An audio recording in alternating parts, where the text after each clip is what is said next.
সুখের জীবন শান্তি স্বজন চাও যদি গো নারী, স্মরণ করো মা ফতেমা কেমন ছিলেন সংসারী।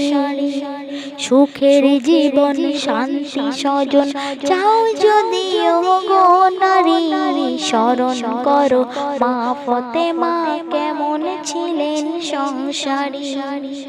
শেরে খোদা মুর্তজা নাম ছিল হায়দার আলী, নবী পাকের প্রেমের বাগে যিনি ছিলেন অমূল্য কলি। সাদের বেটি ফতেমাকে সঁপে দিলেন তার হাতে, বলেন নবী ফতেমাকে তোর বিবাহ এই রাতে। ও ফতেমা চিনলি যারে, তিনি হলেন তোর স্বামী। স্মরণ করো মা ফতেমা কেমন ছিল সংসারী। সুখের জীবন শান্তি স্বজন চাও যদি গো নারী, স্মরণ করো মা ফতেমা কেমন ছিল সংসারী।